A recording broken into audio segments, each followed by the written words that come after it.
Hi everyone. As we all know, the month of August didn't start off quite well. Starting of the month हमें एक नाज़डाक के अंदर correction देखने को मिली थी, वो एक करेक्शन जोन के अंदर जा चुका था. निफ्टी 25,000 लेवल से नीचे आना शुरू हो चुका था. But by the month and, August and में हम देख रहे हैं कि नाज़डाक अपने ऑल टाइम हाई की तरफ वापस बढ़ रहा है, निफ्टी वापस ऊपर बढ़ रही है. So is it the right time to invest और should we start to cut our positions in the market? Let's analyse this in this video. Now if we talk about Nasdaq first, अब आधे से ज़्यादा लोग बोलेंगे यार हमें तो इंडिया के बारे में जानना है, we don't want to talk about Nasdaq. But it is very important to know because अगर Nasdaq के अंदर effects आएंगे, if there is an effect in the US markets, Indian markets will also be affected because their chart is somewhat symmetrical. तो if we talk about Nasdaq कि ऐसा क्यों हुआ कि Nasdaq correction zone के अंदर गया? Because एक unemployment data आया था जिसके अंदर unemployment by 0.2% बढ़ी थी. अब लोग बोलेंगे यार 0.2% और मार्केट के करेक्शन जोन से क्या फर्क पड़ता है? हो रहा होगा अनएम्प्लॉयमेंट? नहीं, एक्चुअली अगर अनएम्प्लॉयमेंट हो रहा होता है, लाइक इंटेल ने अपना 17,500 एम्प्लॉइज फायर कर दिया, which is nearly 15% of the work force. अब कंपनीज क्यों फायर करेंगी अपने एम्प्लॉयज? क्या जरूरत है उनको मतलब फायर करने की? Now it is a basic thing कि एम्प्लॉयज को इसलिए ले ऑफ करा जाता है because they are looking to cost cut for their company. And why would they want to look for the cost cut? क्योंकि उनको डिमांड अभी कम मिल रही होगी उनके प्रोडक्ट या सर्विस के लिए. तो इस वजह से एक कैलकुलेशन करी जाती है कि हाँ अनएम्प्लॉयमेंट से इफेक्ट हो रहा है. अगर कॉस्ट कटिंग करी जा रही है तो उसका मतलब डिमांड या रेवेन्यू भी कम हो रहा है कंपनी का, इसलिए मार्केट्स भी इफेक्ट होती है इससे. Now if you are coming back to India, now India में ऐसा क्या हो रहा है कि हम बोल सकते हैं कि हाँ रिसेशन नहीं तो स्टॉक मार्केट स्टैग्नेशन क्या ला सकता है, स्टॉक मार्केट स्टैग्नेशन क्या आ सकती है, क्रैश आ सकता है. If you talk about Buffett indicator, the buffet indicator suggest करता है कि अभी हमारे इस बुफे इंडिकेटर के हिसाब से हम अभी 1.5 पे स्टैंड कर रहे हैं, विच इज नियरली 150%. अब जब भी ये 100% से ऊपर जाता है नंबर तो एक बबल का सस्पेशन बन जाता है. अब लोग बोलेंगे यार बुफे इंडिकेटर का मतलब क्या होता है, ये तो समझा दो. बुफे इंडिकेटर कुछ नहीं होता, जब भी आपकी एक economic growth of a country बढ़ रही है उतने ही हिसाब से आपकी स्टॉक मार्केट ग्रोथ होनी चाहिए. अगर if it is exceeding it will go above 100% in a Buffett indicator, और यही हो रहा है. If it is in a range of 1 to 1.5 there is a suspicion of a bubble in the market. If it is above 1.5 it is a definite thing कि हाँ भी bubble है. If we talk about Nasdaq right now, Nasdaq is at a above 1.5 level.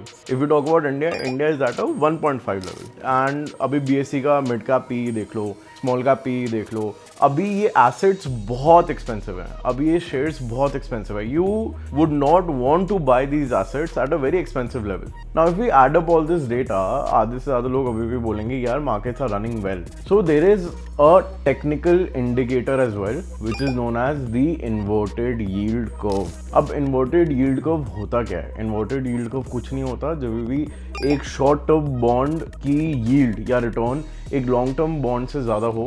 For an example, अगर 3 month bond अगर 7% return दे रहा हो और 10 year bond 6% दे रहा हो, सो इट मीन्स कि एक इन्वर्जन है यील्ड कर्व के अंदर. And for better explanation let's see this chart right now.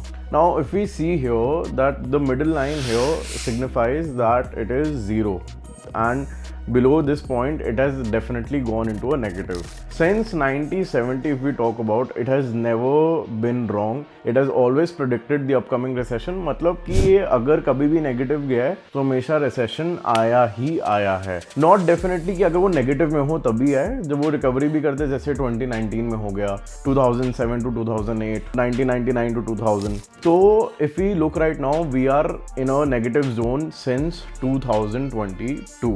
Even an economist known as Harry Dent has made a prediction कि जून 2025 तक एक probable date है कि तब तक recession आएगा, and he terms the next bubble burst to be the bubble of all bubbles. Right now एक बहुत ही बड़ा crash he is predicting. He says कि market शायद 70% से ऊपर गिर सकती है. If I talk about now कि ये चीज़ें कब होंगी, it is definitely a thing कि it might happen in 2025. Harry Dent कहता है it might happen in June 2025. But according to our analysis, it might happen in 2026. But these stocks which are trading, like for an example Tata Steel is trading at 150, it will be available at a very cheap price. जब 2008 में Tata Steel का price अगर अभी current charts के हिसाब से देखें, it was trading at 60 but it went down to nearly 15 or 12 rupees. तो वहाँ से एक बहुत ही अच्छा पिक पॉइंट मिलता है हमें, एक एसेट जो हमें बड़ी चीप वैल्यूएशन पे मिल सकता है. So is it the right time to invest? I wouldn't say that it is the best time.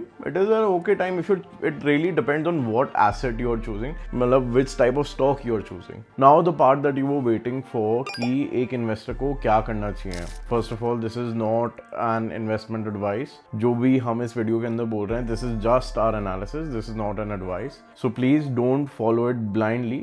आप अपना खुद का दिमाग लगाओ and let's now analyze कि एक investor कहाँ जा सकता है. See, talking about me personally, I have stopped investing in the market. I have even cut 50% of my holdings and positions, and I'm moving towards safe asset class.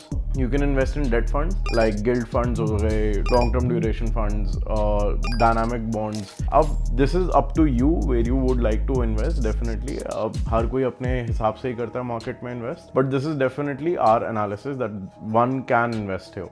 अब एक debt fund कितना return देता है? देखो, एक normal market condition में nearly give 7 to 8% return. But अगर interest rate cut शुरू होने वाले हो और मार्केट में कोई ऐसी कंडीशन हो जैसे क्रैश हो जाए या रिसेशन हो, तो लोगों की सेफ एसेट डिमांड बहुत ज़्यादा बढ़ जाती है, जिसकी वजह से it can also give more than 10% return.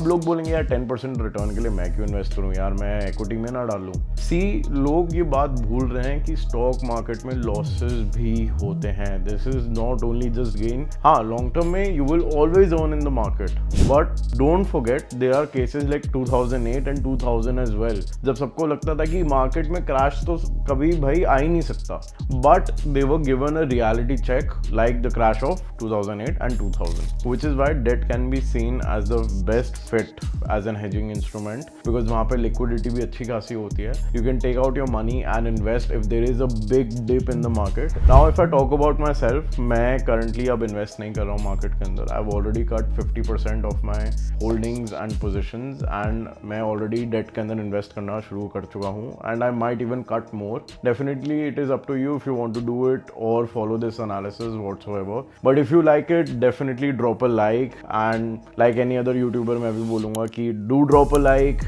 press that notification bell and subscribe before that. Have a good day. Thank you.